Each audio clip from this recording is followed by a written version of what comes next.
is to create a common approach in dealing with Trump's administration's tariff tyranny. The spotlight is on how rising US protectionism is making things tougher for growing economies like India and Brazil. US President Donald Trump has made a number of comments cautioning BRICS against de-dollarization in effect.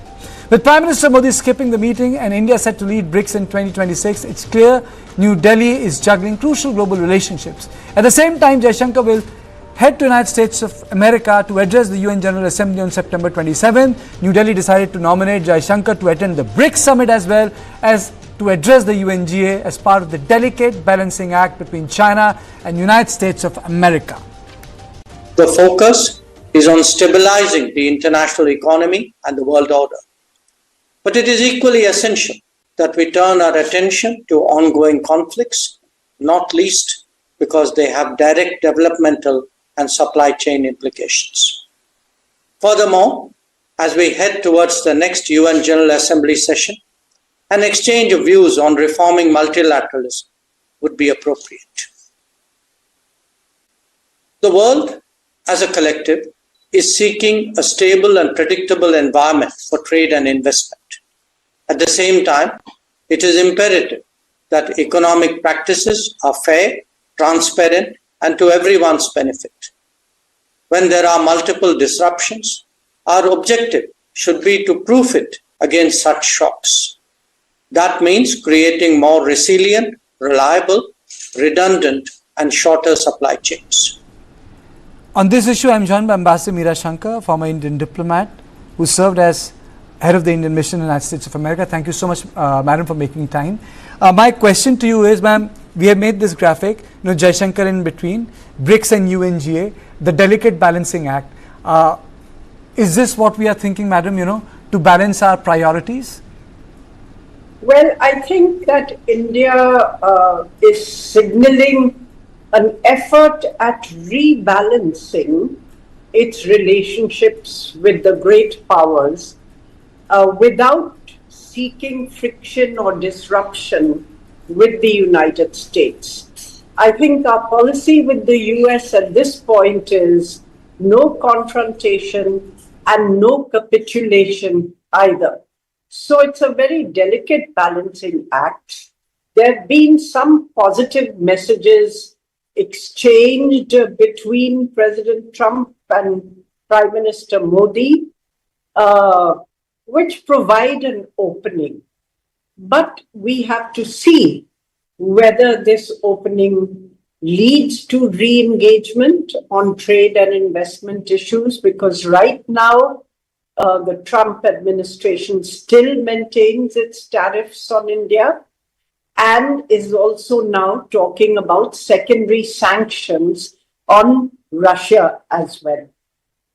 Ambassador, how can India sustain its West plus Rest approach?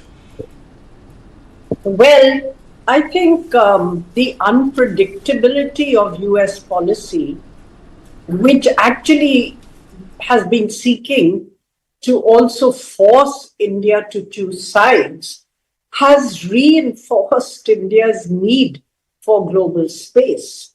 And in fact, made everybody aware that it's not a very good idea to be over-dependent on any one country or economy. So, in fact, it's had the obverse impact of what the US probably thought it would.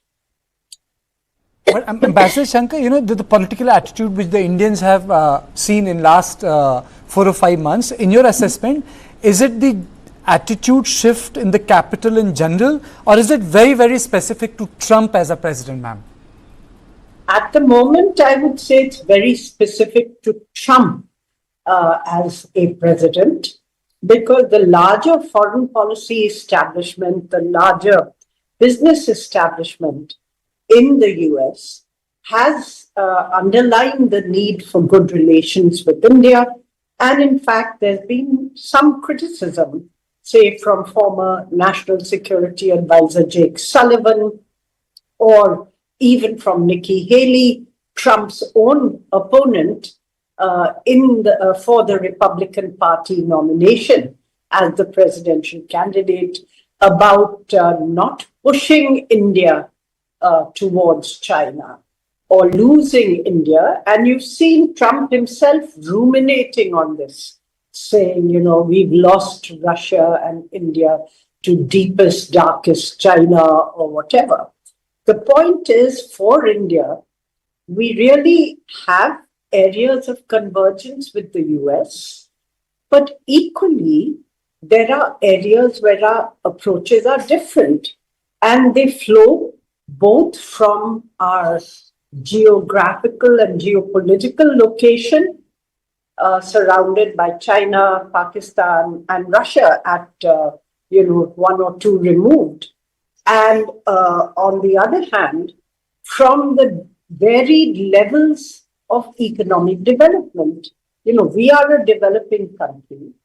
The US is a developed nation and the largest economy in the world. So naturally, there are areas where we are not going to see eye to eye with the United States. But it's not something which is really anti-Americanism. Though at the moment, I think if the Trump administration keeps, making this high level of anti-Indian rhetoric, it will inflame public opinion in India, or at least it has the potential to inflame public opinion in India. Okay, now let me play out one more bite of Foreign Minister S. Jaishankar during his inaugural address at the BRICS. The working of international organizations in the last few years has witnessed major shortfalls in many areas. On key issues, we have unfortunately seen that gridlocks have undermined the search for common ground. These experiences have only made the case for reformed multilateralism generally, and that of the United Nations and its Security Council specifically, more urgent. The BRICS have taken a positive view of this need for reform, and we expect that it would collectively become a strong voice for much awaited change. Ambassador Shankar, you were talking about the criticism which the United States President had, but do you think it stands for anything in context of the MAGA support which Trump enjoys in America right now, ma'am? Yes, Trump's constituency, which is MAGA, has a protectionist and racist point of view. And their initial target was China. But if you look at the anti-immigrant feeling, that has been spilling over to India in certain MAGA constituencies. So it does, especially since the US has not been able to actually implement the kind of very tough position that they wanted to adopt on China in the beginning with 145% tariffs. They've had to walk it back because China used its leverage on with its dominance over critical minerals and rare earths by blocking the supply of these to force the US to pull back. And so now the US is very wary of getting into a tariff war with China. They are actually negotiating for a trade deal, and they've imposed a 30% tariff in the interim arrangement, which has also been extended till November to give the two sides time to negotiate and finalize a deal. So having whetted the appetite of his MAGA constituency, well, India becomes a more manageable target that you can pick on. And on the other hand, I don't think that perhaps they calculated that there could be potential geopolitical rebalancing by India. Ma'am, last question before I let go of you. Why is Trump administration personally targeting India and the Indian Prime Minister? Like for example, Navarro has just tweeted, it's blood money, laundromat. I mean, so you don't use these words, diplomacy on Twitter, no boundary between personal and public. Look, I really don't know what the truth of it is, but I was just watching a Nigerian channel which said that India has now placed an order for 2 million barrels of oil from Nigeria, and basically told the US that they are not going to buy from the US this additional oil.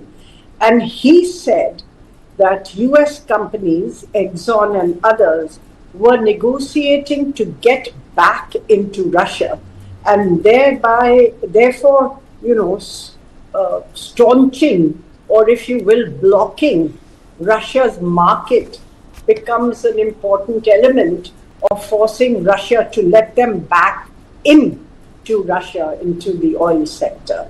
I don't know how far it's true, but I'm just, this is just something that I was seeing about 5 minutes ago. Okay. Thank you so much, ma'am, for joining me. So this is all I had on Point today. I will see you tomorrow at the same time. Thank you and good night.